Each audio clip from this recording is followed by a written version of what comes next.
આમ જોવા જઈએ ને તો મીરાના સસરાવાળાનો જ વાંક છે. અરે એક તો ફોન કરવો જોઈએ. અરે આટલા દિવસથી હું એને અહીંયા લઈ આવી છું પણ કુમારનો એક ફોન નથી. હવે દીકરીના ઘરમાં તો તે હોળી સળગાવી જ દીધી છે. દીકરીનું ઘર સંસાર તો તે બગાડ્યું જ છે. હજી તારે શું કરાવવું છે એની પાછળ? અરે તમે મારો વાંક કાઢો છો. આમાં મારો વાંક શું છે? એક વખત તો મને બતાવો કે આ જગ્યાએ હું ખોટી હતી.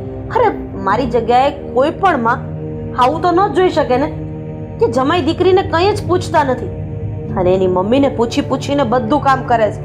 અરે હું માનું છું કે માને પૂછવું જોઈએ, બાપને પૂછવું જોઈએ, પણ પત્ની પણ તો ઘરની સભ્ય છે ને, એને પૂછવું જોઈએ. જો રાધા,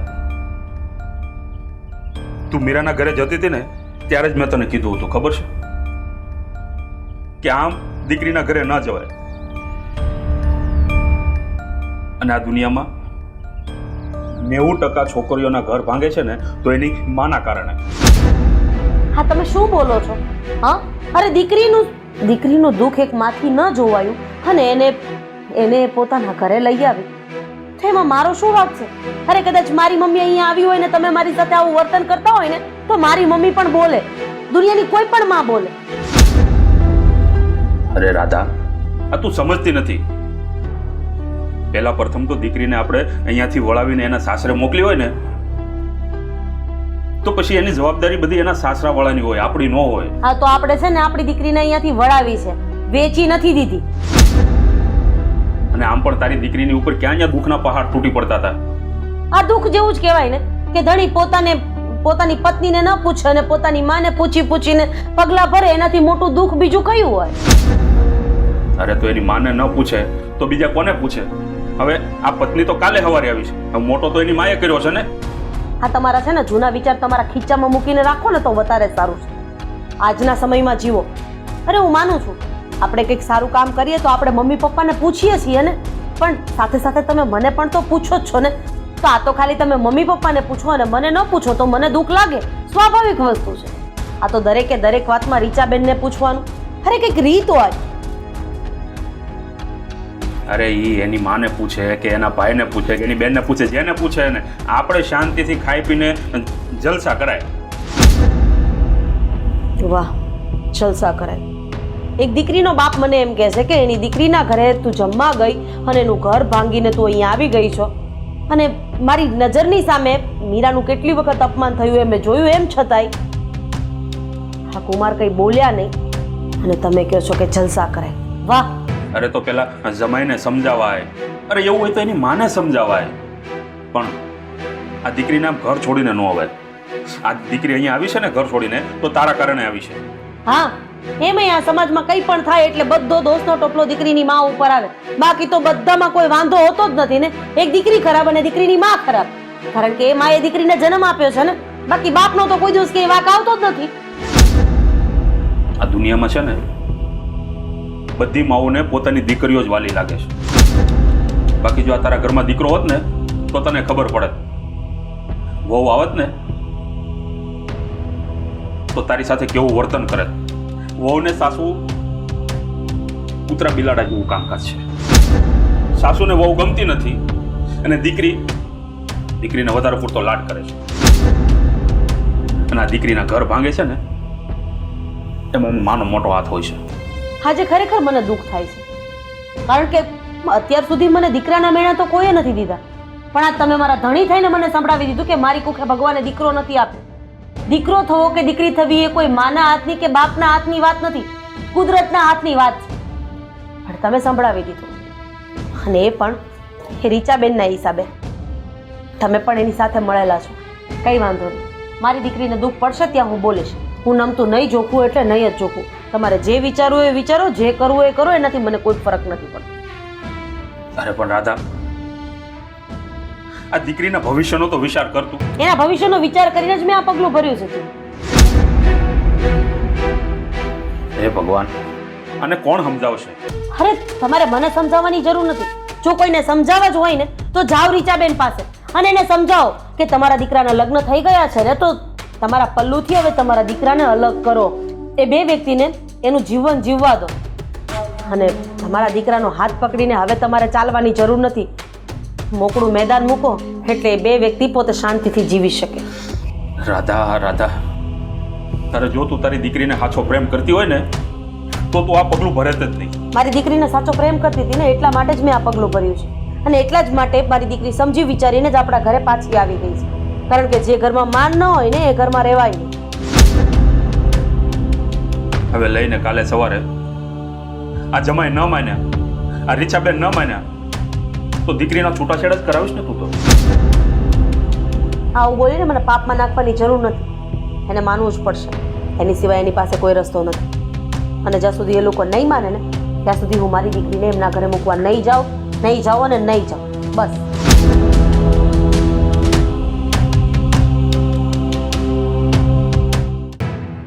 મીરા, મીરા, હા ગઈ. મીરા, કેમ ભાઈ આજે મમ્મી મમ્મી નહીં ને મીરા મીરા કરો છો? મને જે સારું લાગે ને એ કરું. તું તારું કામ કર જા. મને લાગે છે કે તમે ભૂલી ગયા. ભાભી આ ઘરમાં નથી, તમને ખબર તો છે. ભૂલી ગયા? આ ઘર છોડીને જતા રહ્યા છે ને હવે તમે મીરા મીરા કરશો તો કોણ આવશે? હા? હવે મમ્મી મમ્મી મમ્મી એમ કરશો તો મમ્મી આવશે. તું બે ને. ના ના બેસો તો હું બેઠેલો તો છું ભાઈ, પણ હું શું કહું છું કે આ કઈ તકલીફ પડે છે જીવનમાં?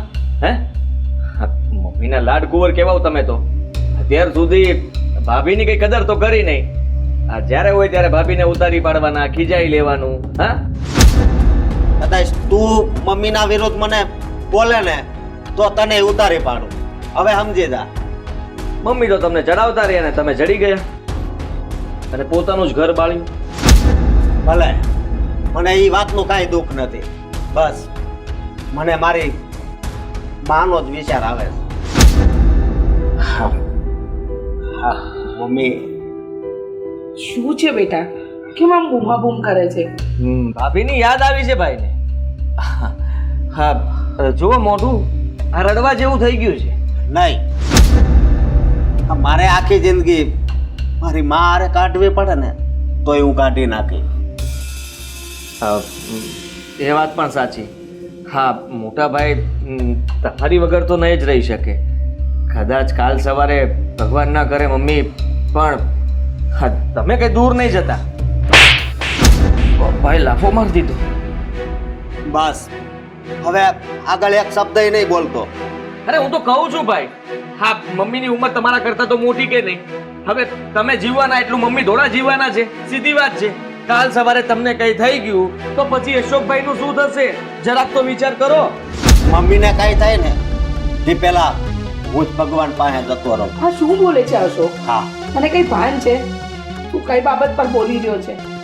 અરે મેં તને કેટલી વાર સમજાવ્યો કે બેટા લગ્ન પછી હવે તારો વધારે હક મીરા પર બને અને મીરાનો તારા પર.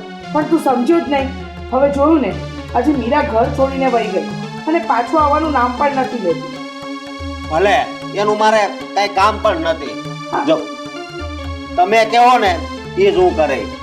હા બાકી બધા મારી માટે કાંઈ નથી. કેવી વાત કરો છો મોટા ભાઈ?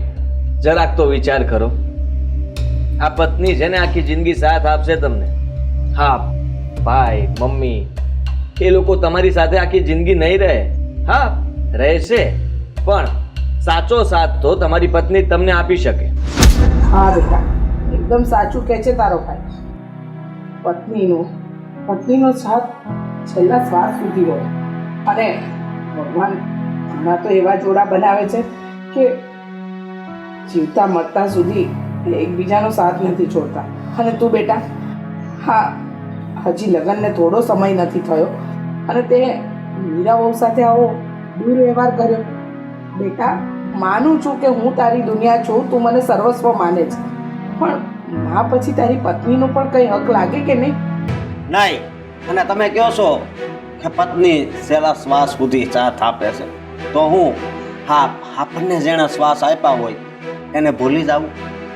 એનું અપમાન સહન કરવું? બેટા તું આ શું બોલે છે? તને કેટલી વાર મેં સમજાવ્યો છતાં તું સમજવા જ તૈયાર નથી. ઘરમાં કોઈ છે? મીરાબા, ભાભી ખાઓ. હા, ભાભી હા સારું કર્યું તમે ઘરમાં આવી ગયા. હા ભાઈ ક્યારના તમને યાદ કરતા હતા. હા મીરાબા, આદિ એકદમ સાચું કહે છે. અમે તને બહુ યાદ કરતા હતા બેટા. સારું કર્યું, નહીં તો અમે તને લેવા જ આવવાના હતા. કોઈ જરૂર નથી. તમે લોકો લેવા આવત ને તો પણ હું આવવાની નહોતી. તારું કામ અહીંયા કાંઈ નથી. ભાઈ તો અહીંયા કોને કામ છે તમારું? ઊંચા અવાજે બોલવાની જરૂર નથી. હા જુઓ ભાભી, હવે હું આ ઘરના રોટલા નથી ખાતી કે કોઈ મને દબાવશે. હું મારો સામાન લેવા આવી છું. ભાભી આ કેવી વાત કરો છો? હા હું સાચું કહું છું. ભાઈને અફસોસ છે આ તમે ઘરમાં ના હોવા છતાં પણ મીરા મીરા કરીને બૂમ પાડતા હતા. પાડે જ ને. ઘરમાં હંમેશા પેલા નોકરની જ યાદ આવે. ચા પીવી હોય, પાણી પીવું હોય, કંઈ કામ કરાવવું હોય ને તો સૌ પ્રથમ ઘરનો નોકર જ માણસને યાદ આવે. હા શું બોલો છો તમે? અરે તમે આ ઘરના વહુ છો, નોકર નહીં. તમે આવું નહીં બોલો. મમ્મી જા, સાચી વાત છે આની. શું છે આ બધું? ઘરની વહુ છે ના, ઘરમાં આટલા બધા ઝઘડા? હા જુઓ, મને ખબર છે કે આ ઘરમાં ઝઘડા થાય છે, પણ બા હું એનું સમાધાન કરાવવાની કોશિશ કરું છું. હા, અશોક અને વહુ વચ્ચે થોડું અનબન થઈ ગઈ છે. મેં સમાધાન કરાવવા જ આવી છું. કે આ બધું શું માંડ્યું છે? નાનું કુટુંબ છે પણ ઝઘડા તો એટલા બધા છે જાણે 8-10 જણા રહેતા હોય ઘરમાં. બા બા બા બા બધી ભૂલ મોટા ભાઈની છે. જુઓ એ મમ્મીને વધારે માન આપે છે. માની લીધું કે માં બધાને વાલી હોય, સાચી વાત છે, પણ ભાભીનો પણ કઈ વાંક નથી. ગમે તે વાતમાં મતલબમાં ભાભીને ઉતારી પાડવા, ખીજાઈ લેવું એ તો ભાઈ માટે સામાન્ય વાત છે. અને રહી વાત મમ્મી પણ ભાભી માટે કોઈ ફરિયાદ નથી કરતા. આ ઘરમાં ખબર નહીં કેમ મોટા ભાઈને હંમેશા મમ્મી પ્રત્યે કઈ આ ઘરમાં ખબર નહીં કેમ મોટા ભાઈને મમ્મી વિરુદ્ધ કોઈ પણ કઈ બોલે એ વિરુદ્ધ ના હોય પણ કઈ બોલ્યા હોય ને તો બસ એ મોટા ભાઈ માટે દુશ્મન. તો લગ્ન કરાય જ નહીં ને. અમે ક્યાં કહ્યું હતું કે લગ્ન કરજો? માની લીધું કે મા બાપ પ્રત્યે પ્રેમ હોય, હોવો જ જોઈએ. હરેક વ્યક્તિને પોતાના મા બાપ વાલા હોય, પણ એનો અર્થ એવો નથી કે આવનારી પત્ની કે બીજું કોઈ પણ સદસ્ય એ બધા ખોટા જ હોય. એ બધાને હાંકી નાખવાના, ગમે તે બોલી દેવાનું. હા બસ હવે કાંઈ બોલ માં તું. મને નહોતી ખબર કે તું આવી હઈશ મારી માનું અપમાન કરી. નકર તારી હારે હું લગ્ન જ ન કરું. કઈ વાતનું અપમાન? મેં ક્યારે તમારા મમ્મીનું અપમાન કર્યું છે? કહેશો મને? મમ્મીજી, ક્યારે અપમાન કર્યું છે મેં તમારું? ના બેટા ના, તે ક્યારેય અપમાન નથી કર્યું. અશોક, તારી સમજવામાં ગેરસમજણ થઈ છે. મીરા વહુએ ક્યારે મારું અપમાન કર્યું જ નથી. એ તને કહ્યું એમ, એમને આ ઘરમાં એડજસ્ટ થતા થોડી વાર લાગે એમ હતું. બેટા તું ખોટી આ વાતને આટલી લાંબી નહીં કર. તારું ઘર વેર વિખેર નહીં કર બેટા. મમ્મીજી, હવે મને આ લપમાં કોઈ ઇન્ટરેસ્ટ નથી. ફટાફટ વાત પતાવો એટલે હું જાઉં. મારો સામાન ભરીને મારે ઘરે જવું છે. મીરા, તું પણ સમજવાની કોશિશ કર કે શા માટે અશોક એની માં માટે જીવ આપી દેવા તૈયાર છે. કંઈક તો કારણ હશે ને. મને શું ખબર? બસ તો તે કોઈ દિવસ જાણવાની કોશિશ કરી? અરે પણ જ્યારે મારો કઈ વાંક જ નથી તો હું જાણવાની કોશિશ શું કામ કરું? ભાભી હું કહું છું, જો આ મમ્મી અને તમે ક્યારેક રસોડામાં કામ કરતા હોય અને મમ્મીએ તમને કંઈ ચીંધ્યું હોય તો તમે કહ્યું હોય કે વાર લાગશે, થઈ જશે મમ્મી. આટલું સાંભળીને પણ મોટા ભાઈને તકલીફ પડે છે. એટલે સમજવાની જરૂર તમારે નથી. મમ્મીને પણ તમારાથી કઈ વાંધો નથી, પણ મારા ભાઈને ખબર નહીં શું મગજમાં ઘૂસી ગયું છે કે બસ મોટા ભાઈ હા જરાક તો વિચાર કરો. ભાભીને રોકી લો. નહીં રોકવી નથી, પણ મારે આજ જે કહેવું છે ને એ વાત આજ કહી દઉં. શું વાત કરવી છે તારે અશોક? મમ્મી તમે વચ્ચે કાંઈ નહીં બોલતા. રીચા, હવે તું પણ કાંઈ છુપાવવાની કોશિશ નહીં કરતી. અશોક જે કહે છે ને એ સાંભળો તો બધાની આંખની સામે દૂધનું દૂધ ને પાણીનું પાણી થઈ જશે. હે ભગવાન, આ શું થવા બેઠું છે? અશોક બોલ. રસ્તા પર નાનો છોકરો હોય ને રસ્તા વચ્ચે ભીખ માંગતો હોય, એને જો આ ઘરનો એનો દીકરો બનાવે અને આ ઘરનો સદસ્ય જ બનાવે તો એનું હું અપમાન સહન કરી શકું? શું કહેવા માંગો છો તમે? અશોક, બસ મમ્મી, હા હું શું કહેવા માંગુ છું ને એ હવે કાન ખોલીને સાંભળ. હું અનાથ છું. હા, આ દુનિયામાં મારું કોઈ નહોતું. હું તો રસ્તા વચ્ચે ભીખ માંગતો હતો. હા મારી માએ ત્યાંથી ઉઠાવીને આ ઘરમાં લાવ્યા અને મને દીકરાનો દરજ્જો આપી દીધો. અરે હું કદાચ આ જન્મ સુધી આની સેવા કરું ને તોય આનો ઋણ હું ન ચૂકવી શકું. અને તું એનું અપમાન કર એટલે હું સહન કરી શકું. વિચાર અશોક સાચું જ કહે છે. બહુ વખત પહેલા કહી દીધું હોત ને તો આજે ઘરમાં આ વાતાવરણ ના હોત. પણ બા, મારા માટે મારા બંને દીકરા મારા સખા દીકરા છે. હું અશોકને ક્યારેય એવું માન્યો જ નથી કે નથી એવું લાગવા દીધું. મીરા બહુ, આ વાતની જાણ તમને નહોતી કરવી, કારણ કે અશોક તો મને બહુ નાનો હતો, 2-3 વર્ષનો હતો ને મને મળ્યો હતો. હું એને મારો જ દીકરો છે, એ પારકો નથી. અને આ વાત એણે નથી કરી.